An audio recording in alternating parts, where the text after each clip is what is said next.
ठठो बच्चों अस्सलाम वालेकुम। यह सबक शेमी जुमूसद बापत तुहज कशर किताब हंद मज यथ नाव सबकस इंटरनेट। बह पर सबक कंप्यूटर तह जरूर वुचमुत न आसव तोह अत मुतलिक कह नत कह बूजमुत। कंप्यूटर अख मशीन अमि सत वारियाह काम करान।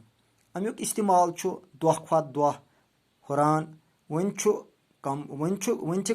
कंप्यूटर दुकानन पे दफ्तरन मज तो गरन मज नजर गसान। कंप्यूटरों सत सारसी दुनिया जुड़ित। कंप्यूटर ठठो बच्चों यह सबक बार पे समझुमुत वह अत मज कह सवाल। इंटरनेट क्या इंटरनेट जान सान खतर सठा जरूरी। वन कह मज कह लफ्ज यमन हंद तुम इस्तेमाल कर जरूरी। गोडनिची कत इंटरनेट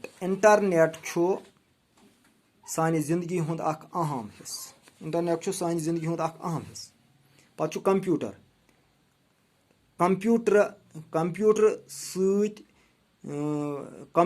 कंप्यूटर हेचुन सानि खतर सठा जरूरी। पत जरूर अस पज कंप्यूटरच तालीम जरूर हासिल कर बोजमुत। अस वारियाह कह कंप्यूटरस मतलब बोजमुत। मशीन कंप्यूटर अख मशीन कामे कंप्यूटर जरिए इंटरनेट जरिए वारियाह काम करने इवान। हुरान दुह खत दुह कंप्यूटरच जरूरत हुरान जुड़ित।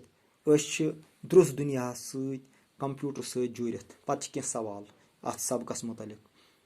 कंप्यूटर क्या कंप्यूटर अख मशीन। कंप्यूटर सत क्या करान। कंप्यूटर सत वारियाह काम करान।